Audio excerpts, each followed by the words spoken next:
से वो भाई वीरेंद्र कई टर्म जीते हैं, उनका अपना वोट बैंक है, वहाँ की जो जनता में उनकी अपनी पकड़ है। आरजेडी का जो वोट बैंक है उनके साथ प्लस पॉइंट रहा है, वो जीतते रहे हैं। अब सवाल ये है कि डायरेक्ट मैं कह रहा हूँ तेजस्वी यादव को कोई चुनौती देने की स्थिति में नहीं है, और लोगों को पता है कि तेजस्वी यादव को अगर डायरेक्ट हम चुनौती देते हैं तो हमें आरजेडी से बाहर होना होगा। अब सवाल ये है कि जो अभी समय जो इस समय में जो बातें भाई वीरेंद्र ने उठाई है, ये दबी जुबान में कई नेता आरजेडी के कहते रहे हैं, भाई वीरेंद्र ने उसको आवाज दे दी, वहां तक पहुंचाई है। लेकिन ये देखिए, एक बार आपको याद होगा जब ये तेजस्वी यादव या आरजेडी जब जनता दल यूनाइटेड के साथ हुई थी और जब सीट मंत्रिमंडल का विस्तार हो रहा था, उस बात भी मंत्री पद को लेकर इनकी बातें इनका नाम चला था, लेकिन बाद में फिर वो मामला सब रफा दफा हो गया। या किसी भी पार्टी में अगर आप शीर्ष नेतृत्व को सीधा सीधा चुनौती देंगे, चुनौती दी है, उनके बयान से क्या लगता है सीधे चुनौती दी है उन्होंने? आरजेडी को लेकर सवाल यह है कि रोहिणी आचार्य, शिवानंद तिवारी और अब रोहिणी आचार्य और शिवानंद तिवारी के बाद भाई वीरेंद्र, ये उन लोगों के नाम हैं, ये वो फहरिस्त है, उन लोगों की फहरिस्त है जिन लोगों ने 2025 के चुनाव नतीजों के बाद एक तरह से तेजस्वी यादव की कार्यशैली पर सवाल उठाया और तेजस्वी यादव के चाणक्य कहे जाने वाले संजय यादव की भूमिका पर सवाल उठाया, उनकी कार्यशैली पर सवाल उठाया और सारा ठीकरा संजय यादव पर फोड़ा। शिवानंद तिवारी ने तो बहुत कुछ कहा, रोहिणी आचार्य ने बहुत कुछ कहा। अब आरजेडी के जो फायर ब्रांड विधायक हैं भाई वीरेंद्र, उन्होंने भी मोर्चा खोल दिया है। सवाल है कि तेजस्वी यादव का संजय प्रेम खत्म होगा कि नहीं होगा, संजय यादव का पर कतरा जाएगा कि नहीं कतरा जाएगा, संजय यादव को बचाएंगे तेजस्वी या पार्टी को बचाएंगे? क्योंकि पार्टी तो तभी बचेगी जब संजय यादव का पर कतरा जाएगा, क्योंकि एक के बाद एक आवाजें पार्टी के अंदर से और परिवार के अंदर से उठ रही हैं संजय यादव के खिलाफ। तो सवाल यही है, पार्टी बचाएंगे या संजय यादव को बचाएंगे? क्या होता हुआ दिख रहा है? देखिए, दोनों बचाना उनके लिए मजबूरी है। पार्टी तो इसलिए जरूरी है क्योंकि सियासत करना है और सियासत करने वाला परिवार है ये बिहार में आज की तारीख में, तो वैसे स्थिति में तो वो बचाएंगे। लेकिन जो बातें हो रही हैं, जो आरजेडी के जो तमाम विधायक या फिर जो लोग भी हैं, उनका कहना है कि संजय यादव की वजह से ये बहुत बड़ी हार हुई है। वो दरअसल डायरेक्ट आप कह सकते हैं कि तेजस्वी पर हमला नहीं कर रहे हैं, एक बहाना ढूंढ रहे हैं। उन्हें पता है कि तेजस्वी पर डायरेक्ट हमला करेंगे तो संजय तो बाद में जाएंगे, पहले हम निपट लेंगे, तो बस एक बहाना ढूंढ रहे हैं, संजय को निशाना बना रहे हैं।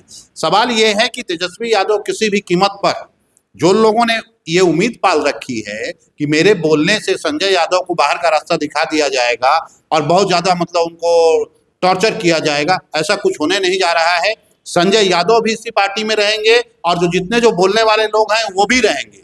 उनकी भी वो हस्ती और हैसियत नहीं है कि आरजेडी से बाहर होकर चुनौती दें या अंदर रह के तेजस्वी को चुनौती दें।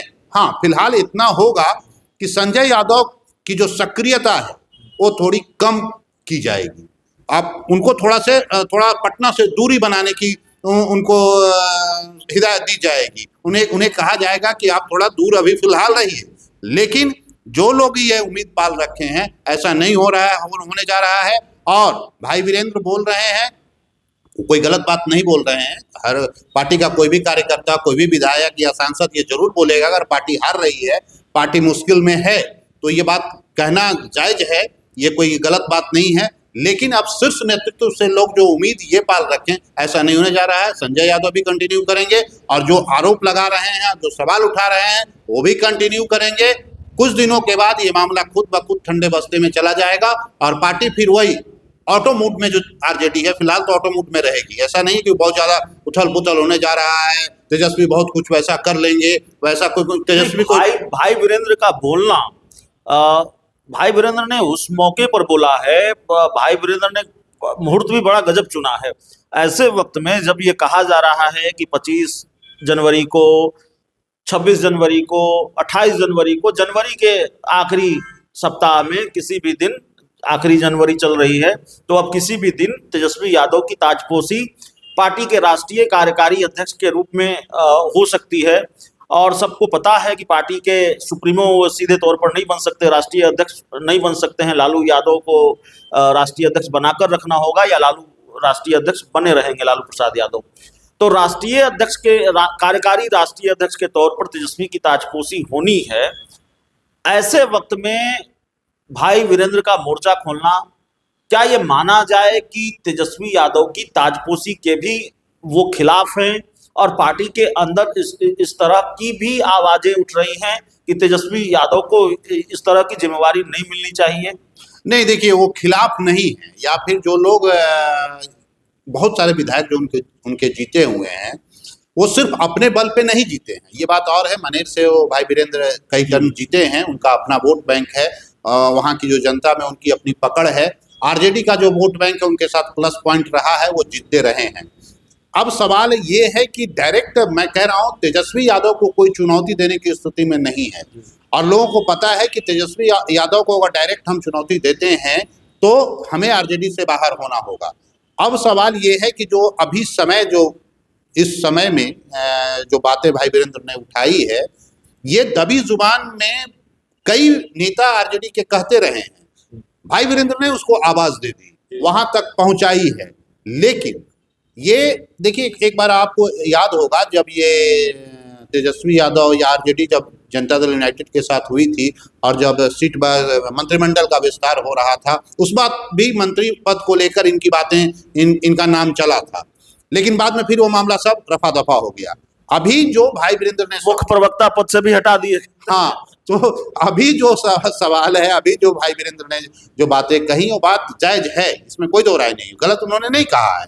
लेकिन उसके साथ ही अभी तेजस्वी सेकंड हैं, लालू जी के बाद वही हैं, या यूँ कहें कि ठीक है लालू जी अभी हैं, लेकिन सक्रिय रूप में आप कह सकते हैं तो तेजस्वी ही हैं। तेजस्वी ही वो चेहरा है और उनके चेहरे पर ही सारा आरजेडी का दारोमदार है।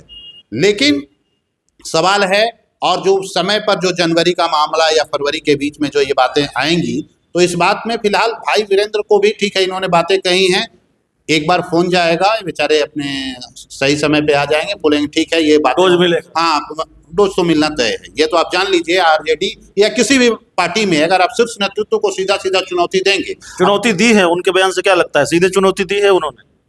चुनौती तो आप ले सकते हैं, देखिए है तो सवाल है, वो मंथन का विषय है। लेकिन आज की राजनीति और पहले की राजनीति में फर्क है। पहले बातें पार्टी के अंदर या पार्टी के बाहर भी रखी जाती थी तो उनकी बात को शीर्ष नेतृत्व सुनता था, लेकिन आज की तारीख में किसी भी पार्टी में, सिर्फ आरजेडी का मसला नहीं है, किसी भी पार्टी में अगर कोई कार्यकर्ता या विधायक अगर ये सवाल कर दे तो उसका शीर्ष नेतृत्व सीधे सीधे उसे दूसरे पे में लेता है, कहता अच्छा ये तो इन्होंने तो मुझे सीधे सीधे चुनौती दी है, इस पर सीधा कार्रवाई करो, कोई नोटिस नहीं, सीधा कार्रवाई। तो ये सवाल उनका जायज है, उठना चाहिए था। लेकिन आरजेडी भी अभी उस, या कहने तेजस्वी भी उस हैसियत में नहीं है कि डायरेक्ट अभी किसी विधायक पर कोई एक्शन ले लें या कुछ वैसा कर दें, वैसा नहीं होगा। सवाल उठाने वालों पर एक्शन लिया तो बड़ा रिएक्शन होगा। हाँ, बड़ा रिएक्शन होगा। वह उस स्थिति में ही नहीं है। आप अगर मान लिया एक विधायक पर सवाल उठाएंगे, दूसरे लोग और भी सामने आ सकते हैं, या वो विधायक कहे कि मैं तो आपके साथ रहूंगा लेकिन आपके खिलाफ बगावती तेवर में रहूंगा, पता चला वो जाके सत्ता पक्ष की विधानसभा में सत्ता पक्ष की तरफ बैठ जाए तो क्या स्थिति होगी? जो प्रतिपक्ष का जो पद में मिलने वाली है कुर्सी, वो भी खतरे में आ जाएगी। तो ये बड़ा मतलब विचित्र स्थिति आरजेडी के साथ हो गई है। तो वैसे स्थिति में बीच का रास्ता फिलहाल तेजस्वी यादव अपनाए रखेंगे, और इधर भाई वीरेंद्र जैसे जो लोग हैं जो इस तरह के सवाल उठाते रह रहे हैं, उनको भी दबाने की कोशिश की जाएगी, और संजय यादव को भी फिलहाल पटना से दूरी बनाने की कोशिश की जाएगी। तो एक और आपको अपडेट कर देते हैं, तेजस्वी यादव लगातार और उनके जो लोग हैं उनकी कोशिश है कि एक बार फिर पार्टी और परिवार में पुरानी जो एकता थी उसे लाया जाए, क्योंकि लोगों को पता है और तेजस्वी भी इस बात को मानने लगे हैं और उन्हें भी यह एहसास है कि गलतियां हुई है, ये नहीं होना चाहिए था, उसका नुकसान परिवार और पार्टी दोनों को हुआ है। तो एक बार फिर जो उनके जो सलाहकार हैं या जो उनके जो शुभचिंतक लोग हैं, वो इस कोशिश में हैं कि तमाम जो लोग हैं आरजेडी या लालू फैमिली के जो लोग हैं जो आज नाराज हैं, कहीं अलग अलग कोण पे हैं, तो उनको एक जगह इकट्ठा करने की भी कवायद शुरू हो गई है। तो सबसे पहले मुझे तो लगता है पार्टी तो बाद में, पहले कोशिश ये है कि परिवार को एक मंच पे फिर लाया जाए और फिर पार्टी को भी लाया जाए और फिर नई ऊर्जा के साथ पॉलिटिक्स बिहार में की जाए। ये कोशिश चल रही है आरजेडी के अंदर। चलिए, तो हमारे साथ राजेश सर थे। इस पूरी रिपोर्ट में इतना ही। बहुत बहुत धन्यवाद।